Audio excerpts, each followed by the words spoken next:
A is for Alcoholic is a program about recovery. My name is John and I'm an alcoholic. And my name is Jerry and I'm an alcoholic. Join us as we go through the alphabet of alcoholism one letter at a time. Damn, dude, my hand looks like an old glove. What do you've been working on the ranch? You've been doing working in the sun, manual dude. labor? Today's my one day off. So let's just make with the fucking podcast about the glug glug wah wah so I can get back to playing video games and enjoy my life. Well, that is a No, I'm just kidding. I love fucking I will say this, that's fine, man. That's you're gonna feel that way sometimes, right? Like that's not a unreasonable thing to look at obligation that way. My dad's like, what's the 12 step there, Jerry? What's the 12 step? Having fully recovered, you carry the message on to other alcoholics, right? And I'm like, yeah, Dad, it is. Huh? Dummy, what's the 12th step? You ding dong. Yeah. All right. Need to be reminded of that. Just let me bitch about having to fucking do this podcast when I want to go fucking play video games. I'm a one day off. But that's all right. It's okay because it's good to see your smiling face. And yes. And like I said, my hand looks like an old glove that's slipping off. See, it's like at the beginning of the podcast, you're like a little baby turtle in the egg, and you're starting to hatch, and you're like, and you can't really figure it out, and you're just like feeling kind of grumpy, and then by the end, you're like swimming down the river. Is that what I just never want to do this. I just never want to do it because I have to do it. And so then halfway through, I'm like, right, I'm just having a conversation with my friend. But every day I'm like, fuck, I don't want to do this. I just want to hang around and eat fucking crap and watch Arthur Morgan, march his way to his inevitable death. He's got tuberculosis. So is that part of the story? Did you do that? Yeah, it's part of the story. Okay, I haven't gotten there yet. Big spoiler. Never mind. You don't really come back from that back in the Old West, do you? Nah, and it's not really a cool Doc Holliday thing either. You just gotta fucking die. Yeah. Yeah. I speaking of the Old West, living out here on the West Coast, I saw a couple of coyotes and some raccoons and some bobcats yesterday morning. Well, it's not like I was out there trapping or anything like that. That's illegal in California. You shouldn't do that. But I'm going to start volunteering at the Sonoma Valley Animal Rescue one day a week for a few hours. That's cool, man. It gives you something to do. It gives me something to do. And I just wanted to try something different. And so I went through the whole process and the whole, they have this whole online orientation, and a lot of it is like, this is not glamorous work. A lot of this work you will not be doing with animals. We're really, if you pick a day that you're going to be here, you need to be committed to that. It's going to be, there's a lot of like shaking out of the laundry. There's a lot of cleaning. And so I wrote back when I filled all this out, like they repeatedly told me, this is not glamorous. This is going to be filthy. And I said, so what you're saying is there's poop to be cleaned up? And I said, in my career, in my 12, 13-year career as a bartender, I've seen some of the worst of the worst. I've cleaned up bathrooms. I've cleaned puke off the floors. I've done a lot of nasty shit. I completely understand. That's fine. I can like scoop out a raccoon cage or something like that. Right. Because you were just giving booze to raccoons anyways. Basically, that's basically what it was like. And I don't like, you haven't been a raccoon yourself. Like, you haven't been shirtless pawing through the trash at 3 a.m. Your own trash, my own trash. Yeah. I don't think I never got to dumpster level, but it was always like my own trash looking for, I don't know, the other half of that hot pocket that I or like, you had a real long cigarette butt in there and you're just like, man, I'm fucked up and Circle K's too far away. And I know there's a long ass cigarette butt in there. I've done it. It's just that one. Or like, because, just keep it the theme of the podcast is just, that there's like half a shot in one of those bottles in there, Anything. anything at That all. sounds so desperate, though. I'm like, oh, I'm just pulling through the trash for half a shot. But I did do that, though. Yeah. Yeah. I It totally, was desperate. absolutely did that. And then when I say it, thinking back on it, I'm like, oh, this is like one of those scared straight stories where, like, I'm like, yo, you want to paw through the trash for half a shot? You know, like when Jerry Springer would put them in jail, like the kids in jail. That was Maury. Mm-hmm. And the guy'd be like, I'm going to fuck your ass. And the kid would be like, damn, that Right. was a little intense. But that's how it felt just saying it. You ever paw through your recycling and pour 7 fucking fifth bottles into a shot to see how much booze you can get? I have. So, but like, but there's that's the slippery slope that we go through, right? Because we didn't start there. We weren't like upstanding citizens and then we're digging through the trash. It took a while to get there. Mhm. Right. That there was Right. that you move the line, you move the goalpost, you move the What's line acceptable, right? Your of line desperation. of desperation, or Of what's acceptable. acceptable. What's Well, like manageable. I was talking with my dad about the 12-step thing, right? Because I was telling my dad, I'm like, man, I don't know. It's hard for me to retell the experience of early recovery because, I mean, and this isn't a contest, you know, about who has longer time, but that was a long time ago for me. Mm-hmm. For me. So it's hard for me to tell you, oh, this is what early recovery was like. I said, it's more like something I just get used to now. It's like I'm allergic to lobster, so I know I can't eat it, but all of a sudden I have a podcast about how I'm allergic to lobster, and that's all I ever fucking talk about. You know, but then I realized the problem is if I were allergic to lobster and every time I had a bite, I couldn't stop eating it till it fucking killed me. Well, that'd be a pretty interesting podcast, I guess, right? Well, that, and there's a lot of other people who are allergic to lobster too, who are like, Right. who can't stop eating it. And you're Right, like, you exactly. stopped eating it. How did you stop eating it? Right. And I'm like, well, I've got a backlog of 3 years of podcasts you can listen to, but let's record a new one. Considering there isn't about 100 out there at this point, but yeah, let's just keep, you know. So it frustrates me because I'm like, what's today? I'm here. Frustrated. I'm here. Frustrated, yeah. So, but you know, we do break new ground. I mean, so I have to you're right now, listener, you're going through my process. This is it right here. This is actually the process of recovery because I'm like, listen, you don't want to do this. You're feeling lazy. You like rarely want to do this. And every time you do it halfway through, you're like glad you did it. So shut up and do it, Jerry. You know, like wake up and do the thing you got to do. And then you're done doing the thing. And you usually end up enjoying the thing you do. Put the hand inside the puppet head, Jerry. Dude, put the hand inside. It's because I have this fever blister and it hurts and I'm cranky. Yeah, I'm in pain. You know, you've walked that road. And I haven't had, it's because of the hot, dry weather. And I last week we tore down a goat house. My mom had a goat hut, like a goat, a structure for her goats. Yeah. And the goats are all gone. There's no more goats. Where'd the goats go? Do they get like mad? Fucking die. Yeah, they got mad. They walked off the job. They said, fuck this podcast, goat podcast they're doing, and they just cut.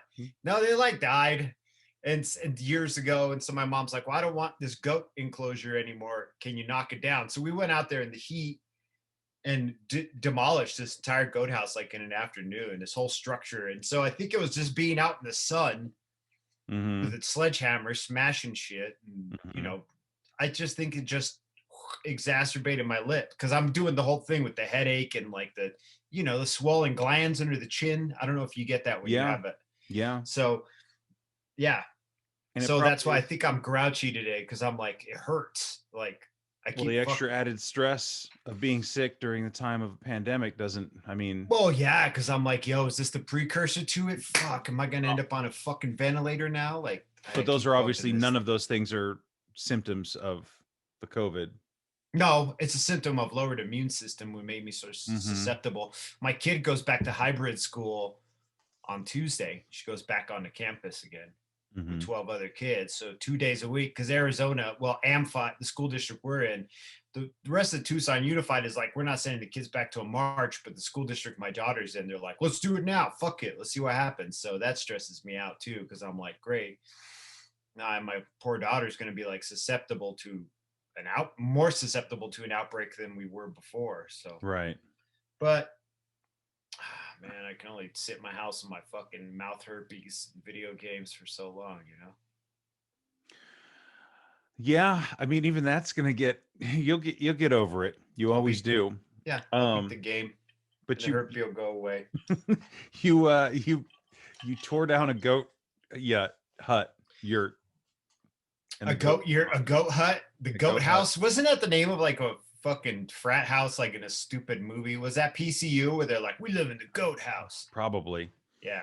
I remember that. PCU. He's like, don't be that guy, man. John Favreau was in that. Parts of that movie are really funny.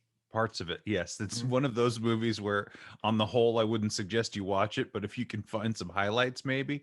I mean, you Little should probably be highlight. doing something better with your time than looking up highlights of PCU. But Yeah, you know, with fucking what Hug It Out, whatever that guy's name is from Entourage. I can't remember. yeah, Piven, Jeremy Piven. That's his name. But I was thinking, because I too was a little feeling like, man, I don't know what to do. And usually I have some sort of idea, and I've been like Mhm. racking my brain all week. And You're probably like, Jerry never helps me with the letters anymore. And I'm over here knocking down a goat hut.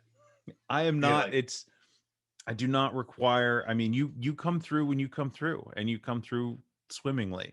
oh yeah, I bring the positivity, John, you Yes. know?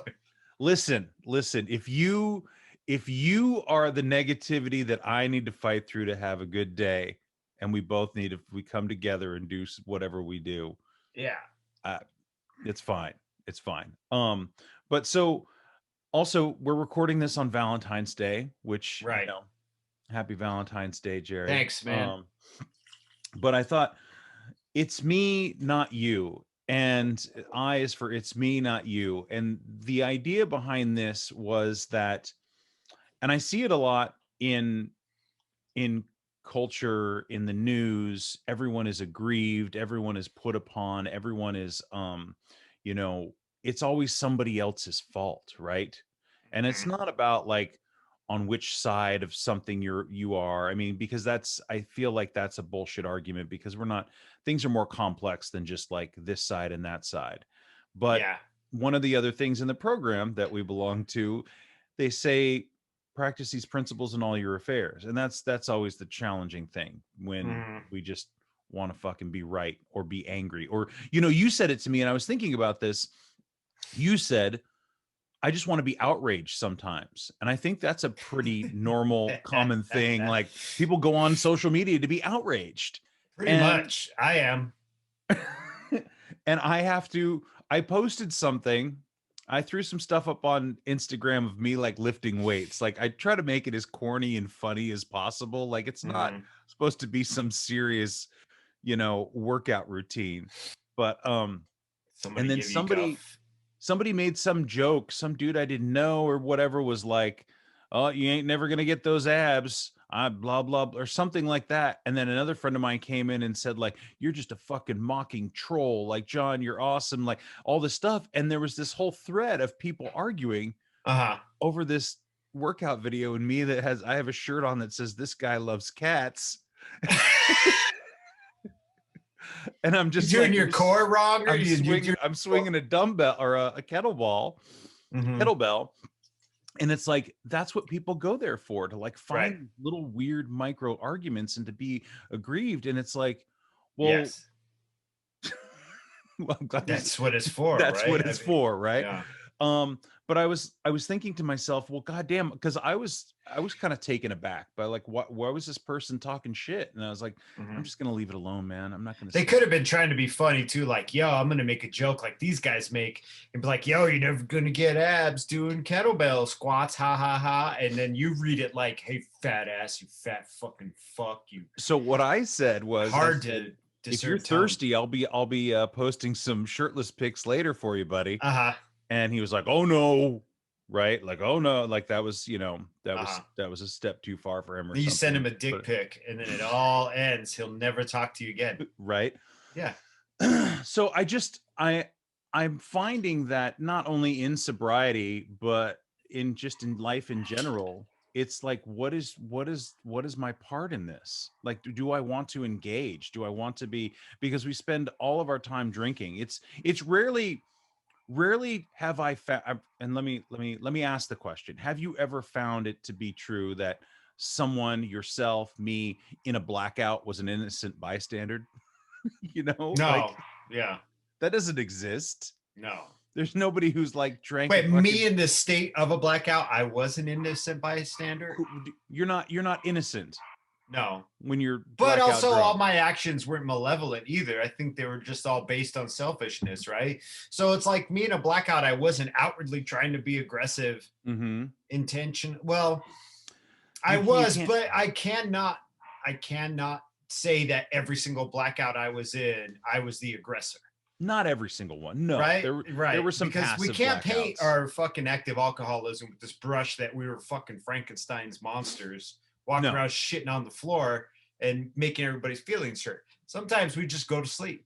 Sometimes, you know what I mean? Like, Yes. but that being said, I don't know, man. I don't know what I was in a blackout. I was a chair that walked around and did things. Do you know what I Mhm. mean? Like, I had no fucking, I don't know what I was. I can't remember my blackouts really. Right. Some of them I can. Some of them. I Those just are the ones feel, I was mean, actually. yeah, and So, I yeah. feel like even if we weren't being malevolent, we don't know what we said, especially like on social media. We don't know what we said that could be perceived wrong and stuff Ooh, like that. And yeah. so Yeah, you I know, did a lot just of dumb shit on social media. so part of the whole Just like thinking about it is fucking embarrassing. right. And so Mhm. it's still, I mean, it's archived somewhere or floating around somewhere, or, Oh yeah. you know. So I mean, I so the idea is that part of the whole recovery process is that we need to dig up what made us do these things, or we have to first look at the things that we did, right? The Right. behaviors, Mm-hmm. the situations, the people. Like when we talk about going through the inventory. Oh, we're doing a 4-step podcast. I think so. Is that what it is? You do Well, your inventory. so Fearless moral inventory. my fearless, did you ever see that movie Fearless with Jeff Moral Bridges? inventory? No. It sounds like a Tom Cruise you know, Fearless sci-fi. moral inventory. Yeah. Minority So you're Report. saying that we Moral need to, well, the fearless moral inventory is looking at what the problem is, cracking it down to its base. Why is it bothering you, right? What your resentment is. Mm-hmm. What is the actual base of why it bothers you? I don't like doing this podcast. That's my resentment, right? Let's use that as Okay. an example. Well, Let's.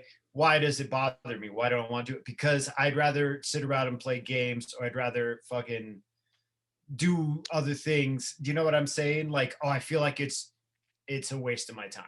Right. Right. Okay. So that's what I was thinking. So it feels like it's a waste of your time right now because you could be enjoying yourself and indulging in something that you know that you'll actually enjoy, rather than this fucking task and this fucking chore. Right. And so then we crack it down to, well, then what it's, from it being a waste of my time, do we already go to what is my part in it? Well, Or no. So what is it? How what does it threaten affect? me? How What does it threaten affect? How does it threaten me? So if I crack it down and go, well, it affects my time, the precious time I have. you? Mm-hmm. Do you know what I'm saying though? Like, see, even Mhm. doing it with you right now, I'm like, there it is, dude. Right? Like, what is it really affecting? Mhm. You know what I mean? Like, okay, so it's affecting my time I'm spending doing something I spent like 4 hours doing last night before I went to bed. You know, riding a fucking digital horse in a digital world, you know? And then from there, I'm like, well, what's my part in it? You know, so my part is really, honestly, it's my attitude, my perception of the thing, right? Mhm. Because to you and I, it's an hour out of my week. And honestly, Mhm. it's not even a chore. I'm meeting up with my friend and shooting the shit. I'm just having a conversation like I would. The only difference is there's a parameter and I have to follow a Zoom link and like make sure nobody comes in here and stuff, you know. But other than that, it's just like any other conversation I'd have with you in a week. But you're the only person I talk to consistently, other than like my family and my wife. I don't have I have friends, but I don't have friends. You're my only friend I talk to. I don't talk to anybody else. I don't talk to Coda. I don't talk to people. Hit me up on Instagram and shit, and they're like, "Yeah, we should hang out." And I'm like, "Yeah." And then I'm like, "Nah, man, I'm not." Well, not even pre-COVID. I was like, "Really? I got to go out and do this. I don't want to. Like, I just don't want to go anywhere anymore." That's one thing I think recovering from alcoholism that's kind of fucked me up, honestly. Is being more introverted and not Yeah, I wanting just to don't be want to do social. anything. I've already done it all. What are we gonna do? Go drink coffee? Yeah, actually, normal people go and drink coffee, Jerry. They do You know, well. but They do visit there. I mean, that's a real thing that people do. They go and go. Let's go for a visit. remember And what our visits were like? I would just go sit at your house and like yeah, we'd go drink at a bar. yeah, But yeah. nowadays with a kid and a wife and sobriety, it's like I just go sit at your house now. Like I that's mean, weird. for an hour, I don't know. Yeah, on this, but but just in general. So I think, and actually, I got way more introverted when I got into recovery. I was way more out there, extroverted in my active alcoholism. Yeah. Not that it was a positive thing because I wasn't doing anything positive when I was out there. No. No, dude, I was trying to do wild, sneaky shit and like do drugs and steal things and act like a fucking asshole and hurt people's feelings and hurt myself physically. So I'm like, yeah. And so when you break all that stuff down and you're like, oh, it wasn't, well, I don't know. I don't want to imply anything here as we go through this. The core of it, my part in it is my perception of what it is. My part in it is my attitude of what it is, because the things I think it is doing in a negative way aren't actually happening. That's just my perception of what is happening, where I'm saying it's wasting my time. I'm taking too much time. I'm obligated to this thing. I hate being obligated, but it's all I and me and how I feel and how what's happening to me, not putting you in consideration or the people who listen to this in consideration. I'm putting me, you know what I mean? Ego driven. It's all fucking self-centered shit, and that all loops around back around to what we're talking about, which is it's not you, it's me. You know? It's not you, or it's is me. it, or was it the other way around? No, that's right. You're me, right. It's not you, it's me. That's the phrase. That's what you say when you're breaking up. Right? Yeah, but it also flips around to what you were saying, where it's not me, it's you, because isn't that like an ego-based person? That would be their calling card, right? Yes. It's your fault. It's John, it's your fault that I have to do this podcast. Never at once could I take autonomy with you and be like, John, I don't want to do this all the time. No, I'm just going to resent you. And then I know exactly, but within my own ego, I'm like, nah, just be Jerry. What was it? It was The Simpsons. It reminds me of Ned Flanders' parents, the beatnik parents, and they're trying to figure out what to do with Ned. And the dad said, what did he say? We tried nothing and nothing. I can't remember what the quote is, but it's basically like, we didn't do shit and nothing's happening of it. What are we going to do? Yes. We've tried nothing at all and nothing seems to work. I know there's exactly much funnier. Yes, but it's something like that. But that's what it feels like, right? I've tried nothing at all. Nothing works. And that's all ego driven. That's all. But is that indicative of an alcoholic? Here's the philosophical question. Or is that part of human nature? Both. I think it is part of human nature. I think it's, it's absolutely fine. You could say, you know what, can we do this on another day? Could we do this on another day regularly? Could we do this later on this week? Could we, whatever it is. Right. You could, like you said, you could take the autonomy and do it. Yes, now, exactly. You have this, you're like, I have my one day off. I have set my schedule. Schedule and routine is very important to you. And when there's something that seems to get in the way, or for whatever reason this seems more flexible than the other things in your routine, so then that's where that little pebble of resentment builds up. I think that's totally human nature. But as you and I, who identify as alcoholics, that piece of human nature gets extraordinarily exacerbated. Yes. Right, that level of resentment, that anger, that frustration, the obligation, right? That's it, isn't it? It's like that. Like we're the clams who make big pearls like really fast. Do you know what I mean? Like other clams make pearls at a certain rate, and then dudes like you and me, like we really let that sand irritate us, and we just, know. And I can't speak for you. The pearl is what? The pearl of resentment is not worth as much as a white pearl of pearl. But yeah, no, it's. So that's kind of what's going on here. So it's exacerbated by the alcoholism. Not only the 17 plus years of drinking, but then all of the childhood trauma. And, I was writing about this morning. It's not just one of the jargon buzzwords you hear a lot is like ancestral trauma, right? Like this Right. is, but it's all just been choices and decisions that you and I have made, that our parents have made, that their parents have made, and on and on and on and on. And so you didn't have to choose to quit drinking. There would have been a myriad of consequences, and your life would have been completely different. Not only Right. that, your wife's and your child's life and your family's life, and your, Right. you wouldn't be talking to your brother-in-law, when you talked about that. He's like, how can we trust you? Right. You're like, well, Well, that was the sentiment. It wasn't flat out asked like that, but that was no, no, definitely no. the Oh, sentiment. okay. I know Yeah, what you I mean. don't want to. Yes. Don't No, want no, to I make know any you're, but I assumptions know about also know people. we're talking in broad sweeps right here. Yes, yes. Mhm. So that was the sentiment, and so that wouldn't have even been a question, right? That wouldn't have even been a conversation, I wouldn't even because be here, I you don't wouldn't think. even be there. Mhm. And so, like, you have, I lost my train of thought. You We were talking about autonomy and autonomy, ancestry. You right? So started talking about decisions, ancestral decisions, trauma.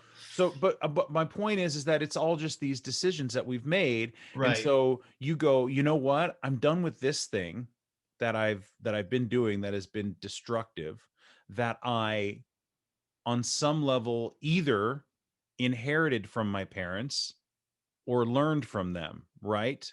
On Or some my level. environment. Yeah, Or I hear what you're environment saying too, or though. I mean, environment. I mean, there's a ton of factors, but I don't want to, I'm yeah. not trying to blame your parents. Let me talk about They're me. fucking dicks, dude. My dad's gonna I'm be listening not. to this car right now. Like later on, I'm gonna be like, "Yo, Dad, that was a joke. I was just kidding. They're not dicks. They're pretty No. rad, actually." But yeah, He's gonna be like, Jerry. they just pulled up too, and all the dogs went nuts. But so let me talk about me and my father Let's and talk what I about you and learned, your father. what I learned from him and my environment, my Mm-hmm. parents. And so not only was it the stuff that I went through as a kid from his alcoholism, which was then born of his growing up. Like I'm pretty certain, I don't want to say that I'm a strict Freudian, but like this is all about fucking my childhood. Like It every is for you, right? it is for me, Not for me. not for you, but Well, for not my me, alcoholism. No. no. But there was also, I believe that it was inherently in my brain, that little hook, right? That little piece of Velcro that was just waiting for the first drink. And Mm-hmm. then once it Velcroed in there, it wasn't going to go away. Right.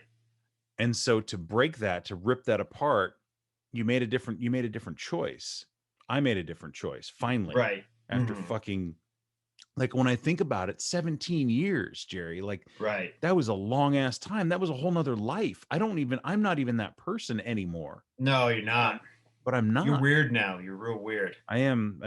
No, I'm just fucking with you, dude. I'm trying to bring some levity into this serious. um so yeah, I think that, but it was always me.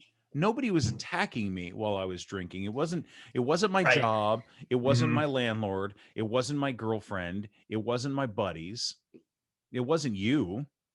You No, weren't the reason I drank. Well, you were the reason. We were each other's reasons. I helped you. I helped give you Yes. reasons, but I wasn't the entire reason. But it's also wasn't your parents either, though.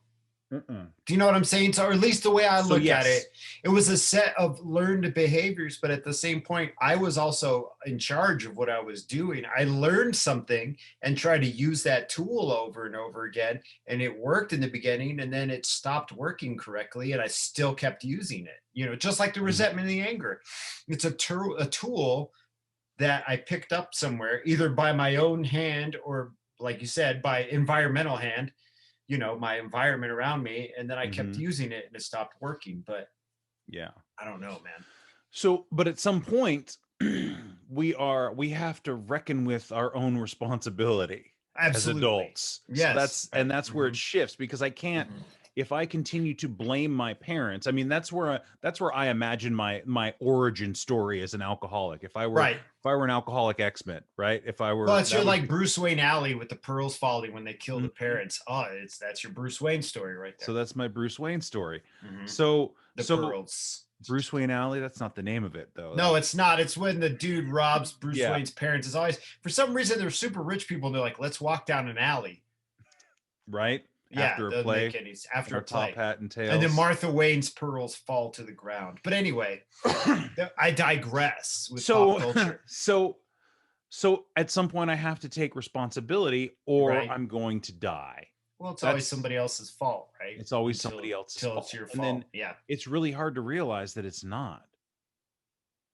It's not. It really isn't. It's not your mom and dad's fault. It's not your dad's fault for being a drunk and not getting sober. It's not your mom's fault for whatever you think. It's what they taught you, and then you ran with those things. But at any point, you could have been like, "This tool's not working," which you did. You did eventually. It took me a while, but you know what I mean. It takes you a while. It takes us all a while. We're not those same guys. There are still parts of me, though, that you know what I mean, that I retain from my alcoholism because it's me, but it's not me. I just don't use that tool anymore. I was looking at pictures of us, like, yeah, dude, I just can't. It doesn't. You don't. Neither of us look the same. I mean, we do, but we don't. I mean, not just the weight, but like, there would be like red, bloated, fucking just glassy my eyes eyed. were like yellow around the skin around my eyes was always yellow. I look like I don't know, like a little kid's drawing of me. Like when I look at old pictures of me, I'm like, God damn, that's what someone said, draw a potato head that looked like Jerry. Just like a thumbprint. Like my face was just a thumbprint in the middle of a piece of fucking silly putty, you know? And I mean, that was still, I still had fun with that guy. I still liked that guy. I was still happy to be around that guy. Like there wasn't all bad. No, right? No, it wasn't. Yeah. Person there, but... So Coda, it wasn't all bad, dude. We had fun. Before John starts going off again on how fucking horrible it was and how it was a nightmare hellscape of sadness and peeing the bed. I thought it was funny sometimes. There was a lot. There were peaks and valleys. It was a rich tapestry of alcoholism. A rich tapestry of alcoholism, exactly. But yeah, so it was just this whole idea of I have to take responsibility and I don't want to. And it's like, it's really hard. Like, wait a second, it's all my fault. That's a real blow to that ego driven alcoholism. That's a real harsh blow. And so how do I dig myself out of that one piece at a time? Somebody brought up, I don't want to use any names, but somebody said something and it reminded me of this guy's last name. And I said, I said the guy's full name last night. And they were like, who, what? And I said, oh, I owe this guy $260 from 1996. Oh, really? And they're like, what? And so I start telling them the story about how I drove my Dodge Dart out to Vegas and I had to bail somebody out of jail. I didn't have to, but I didn't have any money and I borrowed this money. And I started to tell them the whole story about the bail bondsman, pulled the pistol out on the counter on the desk because I was lying. The person I was bailing out was lying about information, as so on and so forth. So it's this crazy story, right? I mean, it seems so now. At the time, I was like, I don't know what the fuck. I can't believe you had a bail bondsman take a gun out and threaten you and you were looking like fucking Parker Lewis Can't Lose over there. Like, John, you literally look like the nerd in every fucking 80s movie. You're over there doing wild shit drunk. That's hilarious. So I said, gosh, I really need to pay that guy back. And I was like, that guy probably doesn't rember. Maybe he does. The bail bondsman or your friend? No, the friend. I don't know. They know now. Yeah. You're gonna get a text now.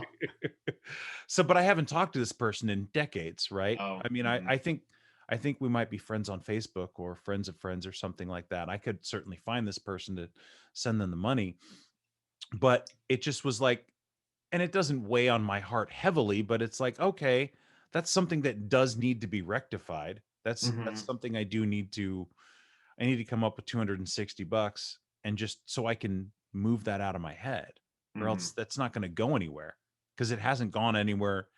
That's 25 years ago. Yeah. And it's still there. It's still there.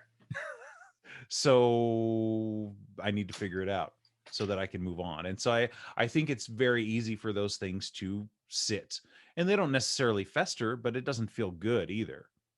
It's an irritant. And if it's sitting with you, then you should probably, do what you want. You want to mail someone a $260 money order, it'll probably blow them away. Find their Venmo and just be like a secret Santa and ding. That's what I sprinkle was. it in their Venmo. I mean, that was I was thinking. Just like, hey, I don't know what the interest is on that, and I don't want to know. But that being said, I'm not fucking paying anybody back anything. There Y'all you should go. have known better hanging out with At the me, time. right? That's your lesson learned. I consider that a fee of dealing with me. That's your fee. Well, except for like my parents, I owe them money, I think.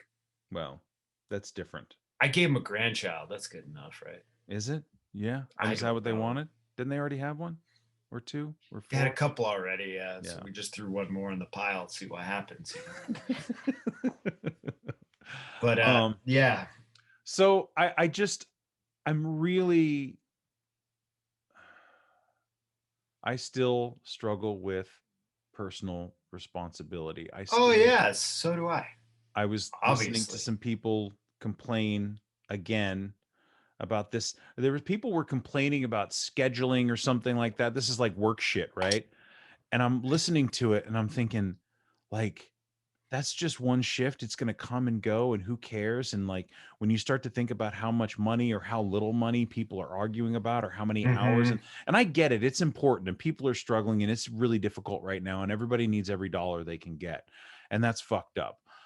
But I was listening to it and I just had to walk away because I can't think about that stuff, or else I will get so pinpoint focused on the minutia of money and hours and work, and it'll make me miserable, and it'll make me so unhappy. And then 3 days will go by and I'll still be fine. And I think especially over the last year, I realized, oh fuck, I don't have any money and I'm still okay. Yeah. And like there's a big sense of relief in knowing that, because I am not nearly as terrified of being broke as I was. You were broker when you were drunk and still alive. And so you just have to show yourself you're just resourceful. Like, you're absolutely resourceful. You were way broker when you were drunk and still fighting money for booze and smoke. So I don't know if I'm sure we've told this story, but one of my absolute favorites is 1998, living in this house, this called the Planet of the Apes. Jerry lived a few blocks away, which I remember at the time, it was only like 5 blocks, but it felt like fucking walking miles. I never wanted to walk over there because I was just lazy and drunk. But we were broke as fuck, didn't have any money. Nobody had any money. And we dug through the couches and got all the change out of the couch cushions. We were able to get a 18-pack of like Natty Ice and a bucket of chicken. No, we also took all the cans back too. Oh, that's what it was. Okay, yes. And you had like hundreds of cans. Like, we had like 4 or 5 of those giant black garbage bags full of beer cans that we didn't even I think we didn't even break them, crush them. We just went there. You had a buddy who had a van. Remember, he had like an 80s van. Yes. They had like the plush velour seats and shit. Ben, yes. And we went and took all the cans back. It was Ben had a friend too named Chris though, or something. Yes. Yeah, he was like a metalhead dude who had a cool I remember van. him. Yeah, he was a cool guy though. Yes. Yeah. We went and I had free cable for some reason, and there was a Planet of the Apes marathon, and I think that's that I'm confused. Somebody's brother gave it to you, but that was me in Tucson. Never mind. Mixing stories up. But so that's where the name of the house came from. But we watched the Planet of the Apes marathon and ate chicken and beer. Chicken and beer. Yeah. Resourceful. So that's been a good positive thing out of this last year, and taking personal responsibility for fitness and diet and health. You're on top of it. I know you feel like you fail a lot, or not fail. I know you feel like there's things that need to be attended to. And honestly, I broke my scale, right? I know this is a really weird hard turn, but I have a glass scale and I shattered it. So then Megan bought me a new scale recently at like Sam's. Like, she went with my mom. They masked up and went to Sam's Club for some reason. And she came back with a scale, and I weighed myself, and I've gained like 10 pounds, right? Well, I've gained like 5 pounds. And like, I felt really bad about myself. I was like, damn, dude, you're really fucking up, man. But I like moved my entire life, like just 2 months ago. Yeah, just like 2 months ago, I was sitting, not even 2 months ago, I was like filling up a U-Haul right now. So, you know, you got to be, well, I guess my point is like, I forgive myself. So you got to forgive yourself on that shit too. You know, sometimes you Yeah. fucking, you eat too many sunflower seeds and like you're binging on weird shit I too. am Like you're binging not on even weird like, shit. yo, I ate a whole bag of fun size Snickers. Like you're just No. like, yo, I ate too many cashews in one night, It's too fucking many days in a cashews. row. And that's fine, John. Like Yeah. that's healthy fat. Yeah. And I it's so fucked Gotta up. go Like easy, buddy. the You've body accomplished a lot. dysmorphia. Thank you. No, Mhm. it's so real though. It's Like I real for didn't, me too, dude. and I think about it far too much. Hmm. It stresses me out, and I really don't want to think about it. I don't want to look at it anymore. I Whereas, don't like, want to. how tall are you? You're like what, 6'1". 6'1"? I'd probably say you're a little, probably over 200 I'm pounds. like probably 219, 220, Not something like 220, that. which is probably about an appropriate weight for your Right. size. I was 220 and 5'9". That wasn't appropriate. That was like bad, you know? And so now I'm like Hmm. 159. So I actually Hmm. gained 4 pounds. My ideal is 155. I was at 150 and I was too skinny. Hmm. So I got up to like 153, 155, felt good. Now I'm at 159 and I'm like mad at myself for it. And I have to like look at myself and be like, you're doing all right. Yes. You look in the mirror, you look like a pear. Motherfucker, you look like a fucking pear. Like I get mad at myself, but Yeah. then who cares? Like I'm a 45-year-old man. Like I'll be 46 this year. This Yeah. is the best shape we've both been in our entire Yeah. lives. Yeah. Yes. And we're sitting here talking about alcoholism and running. I can Oh, go. I can go run 10 miles today if I right. want to. You Right. I could. mean, Right. And I could make it. this reminds me, Wouldn't feel my good. brother-in-law bought those Merrill, those hiking shoes, whatever, Yeah. like the Uh-huh. ones, like the running shoes. Yeah. But he bought the hiking shoes. And he's like, when you talk to John, you tell him those are the most comfortable hiking shoes I've ever bought in my life. He's like, John's right on. He's like, Jerry, you should get some. They're amazing. I would Like, love, dude. take a picture for me. I'd love to see what he's Yeah, they're working on. hiking boots. I'll get a Okay. picture of them. I already have these Danners I bought though that are hiking boots that are super nice, but they're the most expensive shoes I've ever bought in my life. And I'm like, They I wear them work. every day Yeah. because I'm getting my money's worth. But I really want, I'm just going to turn into running, but I really want a pair of Hoka's, man. I've been hearing good things about these Hoka running shoes. I've been hearing good things too. I So, think send I me some think Hoka's, Hoka. I think it's important to, yes, Hoka. The Hoka. Hoka's Ultra The is the Ultras, makeup, yeah. not the They Ultra. have that weird teal though in the end where it looks like an elf shoe backwards, like the Mhm. heel kind of sticks out farther, which is really weird for me. But I'm really, I'm open minded. yeah, I'm getting over how I look. I don't really care No, anymore. I know you don't. I can tell. You just look like out there. You like Frasier with a beard running with no shirt on. You have Frasier hair. You know that, right? Oh God, We've that's what it gotten is. we've That's gotten what it past is. Nicholson in The Shining, and you're just full on tossed salads and That's scrambled phrase, eggs. scrambled eggs. Yeah, It's the you just phrase. you're just tossing salads and touching eggs, dude. Gross. That's what it is. It is Yeah, you're the Frasier hair. Frasier, dude. Well, there was the episode of Cheers where they all grew beards. Like there was some contest or something like Now that. you're gonna have to find that picture and be like, A is for alcoholic. Toss salad and scrambled eggs. It's super fucking gross. Not your hair, that song. Yes. But anyhow, but just the idea of not caring what I look like or what my shoes look like, because I've switched it up a little bit, and like depending, like I love my Merrills, but they don't work for me as well anymore on the sidewalk, on the street. So I've kind of see, that's why I don't, because I'm a street runner, I'm not a trail runner. But they have other ones that are not. But when I'm out on the trails, like the minimalist shoes are awesome. So you're talking about the toe? I like, it's a wide toe. It's toe box. I've seen those. It's yeah, toe box, and it's those wide. Motherfuckers are ugly. Right, but they're probably super comfortable. That's dude. the thing, is that you can land. Anyhow, besides, it's not a fashion show, and this comes along with recovery. You just don't give a shit how you look. You don't. I think so. I mean, maybe you sober up, or you don't give a fuck anymore. I don't. I mean, I had to stop wearing. I was wearing this shirt at work. Is this the one that had a hole in it? And someone's like, "Oh yeah," and I was like, "Oh fuck, okay." Well, I think that's probably a good pandemic's on, so you're like, man, I can't hit the St. Vincent de Paul's, get my new fucking gear. I don't want to go into the thrift store, Jerry. Is that like, I feel like that's like I'm being classist or something, where I'm like, it's poor people, it's dirty, it's diseased, and I'm like, but I just don't want to fucking go anywhere. I don't want to go anywhere either. But when thrift stores open back up, Yeah, when I I get like my thrift stores. shot, Actually, you can find some good shit. I want that yeah, shot too, dude. Talking to somebody like my sister was like, my husband doesn't want a shot. And I was like, that's fucking crazy, dude. Give me his shot then. right. Yeah, When I'll I take get, 4. I don't give a mhm. fuck. Like, give me all of them because I want to go to churches. Fried chicken. Not multiple religious Just institutions. yeah, it Yeah. just yeah.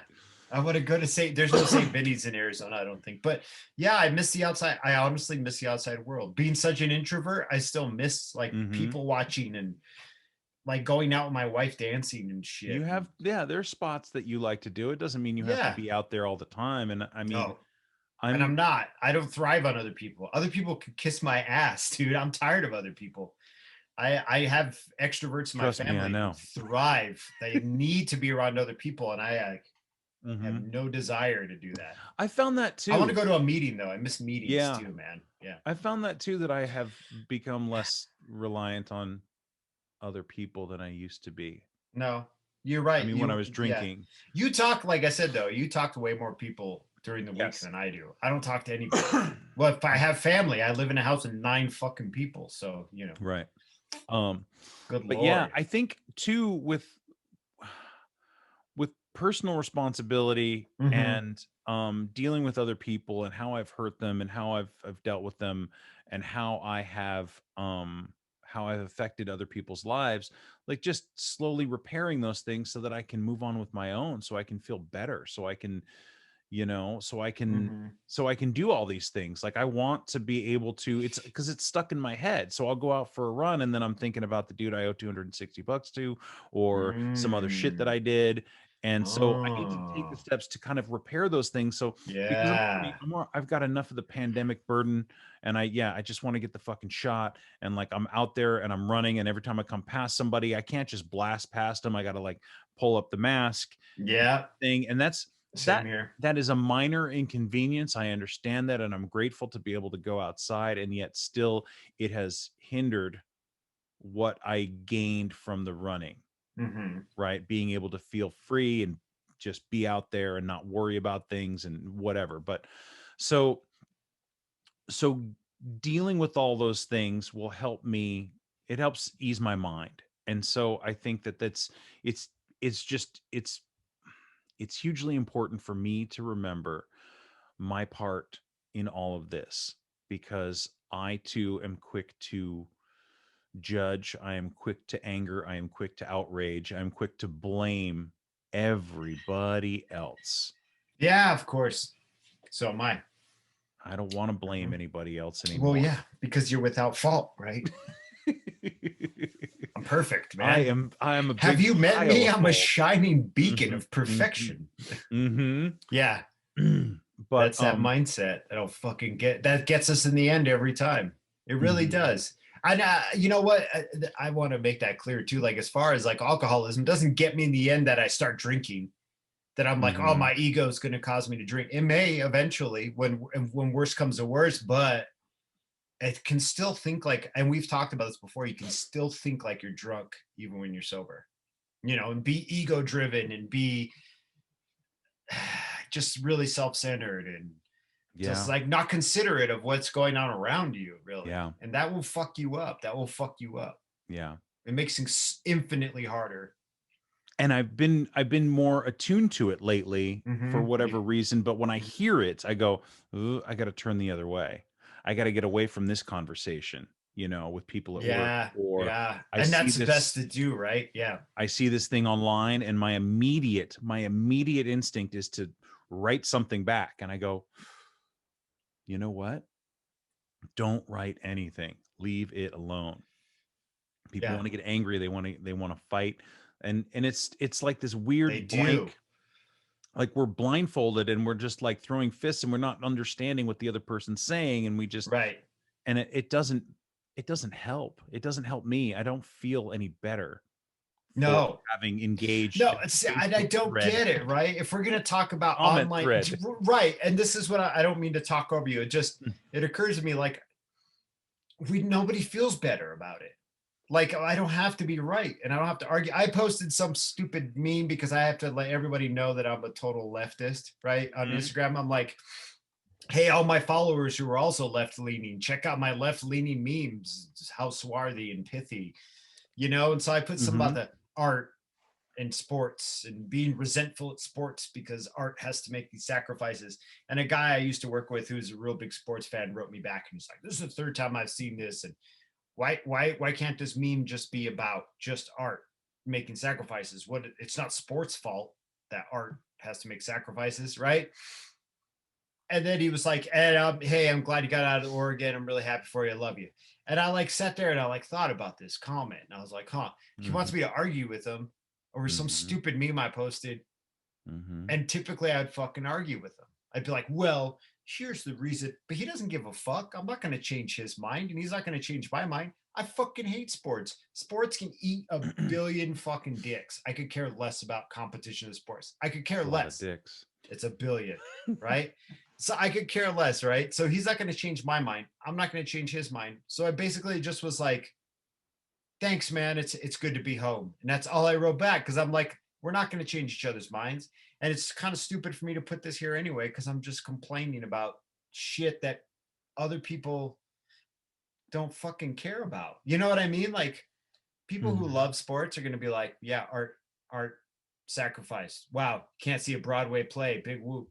Sorry, Jerry. You know what I mean? Like, Mm-hmm. I don't know, man. So at the end of the day, I was using these tools that I'm working with, though, is I guess the point about it is that, like, I realized the game.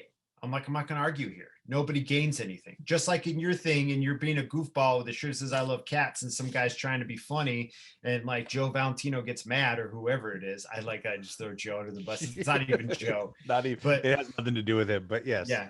But someone gets mad and tries to defend you and immediately comes knives out, and nobody wins, though. It's not like the guy who made the previous comment either trying to wound you or be funny is like, oh shit, I learned. Do you know what I mean? No, they just write back. It's just like anything I see online about that shit. Nobody changes anybody's mind. No. You can agree. I can half-heartedly agree and be like, well, I guess that's your point. Okay, cool.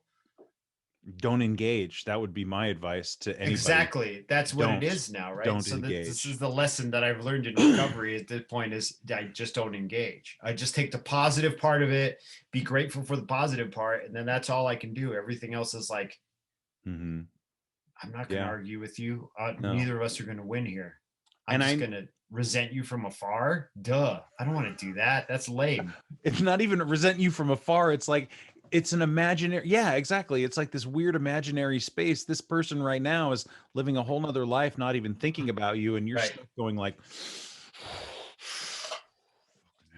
this person was literally stoked I got to watch the Super Bowl, and I'm happy for them. You know what I mean? Like, I didn't watch the Super Bowl. I don't care about racist ass Tom Brady in a game that's made up to make people feel better. And what am I mad at the art sacrificing? Like, I don't go to Broadway shows. I don't go to concerts. Like, I go to one concert a year, maybe, you know? Who cares? Why did I even post that meme? Because I was trying to be smarmy and funny and be like, take that, athletes. Take that, sports. My 1,400 followers. I think too, one thing I'll say about sports and the way that I have sort of adjusted my resentment towards organized sports is that as somebody who runs now, I really appreciate athletic prowess and people's abilities to do things with their bodies. I love watching track and field now. Right. So I can appreciate those parts of it, although I really do not care about the competition. And I'm not. Yes, exactly. No, that's it. That's exactly what it is, right? But without competition, sports is just fucking like skating. It's just kinetic movement. It's what's the word I was thinking of is like when they do pirouettes when they skate and ice skate, but they even compete with that too. But I mean, what context would basketball have if they weren't competing? It would just be a guy like moving gracefully, juggling a ball to like everybody dance now or something, like, so they're there for a reason, but no, the competitive aspect to me is gross. And I think it's, once again, trauma, ancestral, not even just life trauma, yeah, those guys who are bigger than me and stronger than me and better looking than me, they like treated me really badly because it was cool to do back then, and it probably is still cool to do now to adolescents, you know. So I've always carried that with me, even as an adult. So I'm like, I don't care what you do. You know, and I think that you can be, I post stuff all the time that's very divisive and or political Oh God. or Jerry It stopped just looking at my stories, I think, but like no, just on one of them, just on the Mhm. gluten. Dude, you are like a social media dude though. I Like guess it's what's you have happened. like 4 Instagram accounts and you post on all of them, multiple Yes. stories. Mm-hmm. And the gluten one I stopped following or stopped, I hit him because it was just like a guy farting cheese with his feet. And then Walter being like, this is disgusting. And I'm like, this is disgusting. Like or someone like putting hot dogs in Jello. Uh-huh. I'm like, I don't give a fuck about this. Is grossing me out. So I had to stop looking at it. That's fine. Now you're gonna start blowing me up with gross shit. Now I shouldn't No, even have said it. Yeah, you will. no, Yeah. no. Mhm. I'm kind of getting over that because I deal with that with Walter, where he'll just like, all you want to do is get a fucking rise out of me, and I was like, kind of, but it's also not as much fun if he's not there for me to laugh at, to see the Right, reaction. exactly. Yeah. That's the Walter's best funnier part. to get it. I think both Right. Walter and I actually are pretty funny to get wound up, but Walter's a little funnier. He is a little funnier. There's always this there was a show called An Idiot Abroad, and I don't, you know, Yes, Carl Carl Pilkington. Pilkington. That is So Walter, dude. Walter is Carl Pilkington to a Mhm. T, where he's just this sort of, and I mean, I love the man and he's my friend, Walter, not Right. Carl, but he just has this way of like, he's just so wound up in a way that's hilarious when he gets bothered. Logic to the point of no creativity whatsoever. It's just all pure logic. It's all pure logic. Why would they build the pyramids like this? This doesn't work. You know, fuck the aesthetics part of it. You know, Right. that's exactly what reminds me of Walter. It's just Uh-huh. absolute logic. Absolute logic. Mhm. You know, I have these earmuffs. They look like hamburgers. I'm going to wear them because they keep my ear warm. They keep my ear warm. I bought them for $3.99 at the gas station. They were very cheap. And these Transformers sunglasses I found. And now I shall pair the Transformers sunglasses with the hamburger earmuffs and then try to talk to a girl drunk. With my overalls, because they keep my scissors and my hammer in the pockets of the, yeah. Right. And I was doing some stuff around the house and it's cold. And you decided, Jerry, we're going to go have a drink. So I'm going to wear this is these what I'm wearing. overalls, hamburger earmuffs, and Transformers sunglasses to the bar. Right. So that's one of the things. But yes, I don't need to gross my friends out. I don't need to engage. It was just the gluten is not your problem page Right. was fucking bumming my ass out. It was Yeah. just like corn dogs and stuck in like chocolate. And I'm like, oh, dude. Yeah, he said that too. He's like, can we just not put any more gross stuff? And he's probably right. Nobody needs to see that. Although, and then it's just me getting a giggle from being a troll, right? Like, what the fuck is that, John? What good is that doing? What is your part in that? What is your fucking, what are you really getting out of this stuff? It's great when you're not doing it to me. So, so I want to just say, I want to wrap this up here because I know you have the TB to get back to, maybe a hot bath for 25 cents and 50 cents extra if a lady comes in, washes your legs. But I don't do that. This playthrough, I'm more chaste. I don't do those things. Oh, you're doing a very chaste playthrough? I'm doing like a real nice guy playthrough right now. The first playthrough, I was gross. I never bathed. I was always covered in shit. I grew the beard out. I like murdered everything in sight. And this one, I'm like helpful. Doesn't that make it harder to finish the game though? Because I would the plot, you will always follow the plot. They will always lead you into the plot. Like it's really okay. Yeah, I was trying to avoid a certain part of the plot and it pushed me into it. I could not do anything until I did this one thing. And so I was like, you fucking assholes. Got it. Yeah.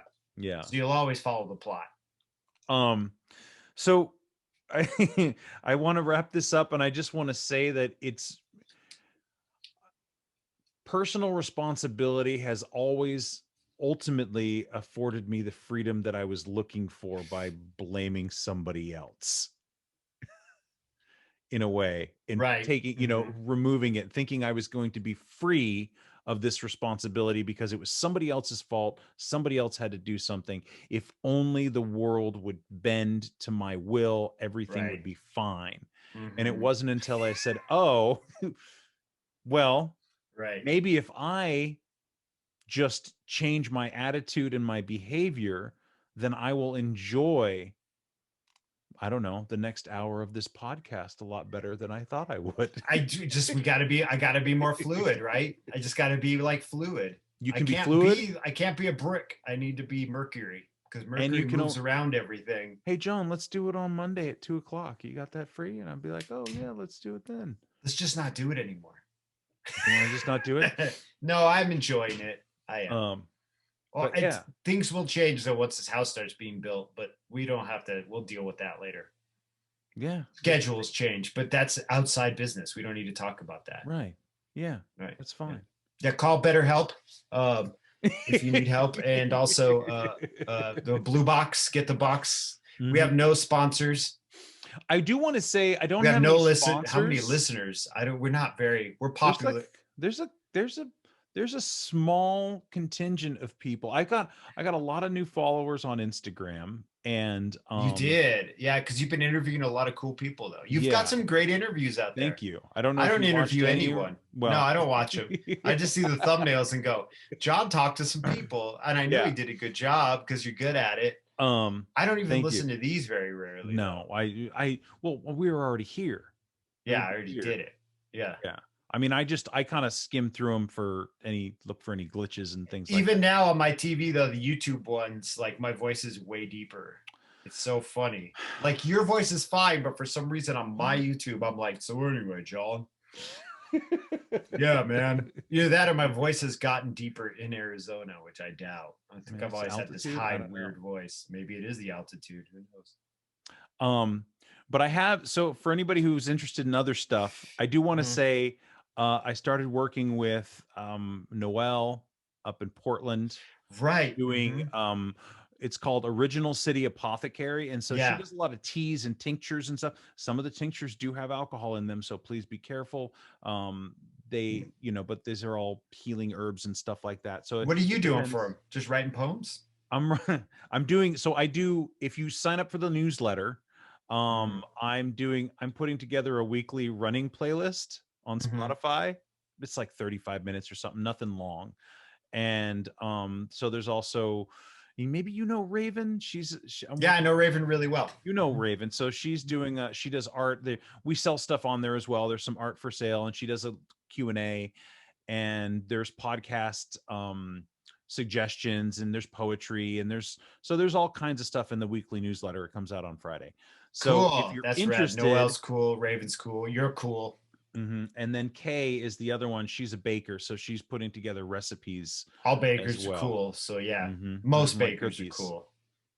I fuck with bread. Are you gonna eat some cookies? Did you eat a cookie? Did you say something? Was there something on your Instagram about eating a cookie? Yeah, we had cookies. My niece made cookies, and they were really good. They were like these chewy pumpkin cookies. You know what they say about oatmeal. Cookies. You can feel depressed before eating a cookie, and you can feel depressed after eating a cookie, but nobody ever feels depressed while eating a cookie. Well, it's happening. It's great. Well, it's happening. Yes, in that moment. So, eat some cookies. Go check out the Original City Apothecary newsletter, and that's originalcityapothecary.com or OCA. Word. And we will do this again soon. Right. Absolutely. Yeah. I'll be back with you better. I'll be back smiling next week. Smiling. No herpes. Much better. Watch. Thanks again for listening. Our music, as always, is by Neglect. You can find more of his stuff at neglect.bandcamp.com. And you can find us on all social media platforms that matter: Instagram, Facebook, and Twitter. And you can reach us at aisforalcoholic@gmail.com. Talk to you later. Yeah.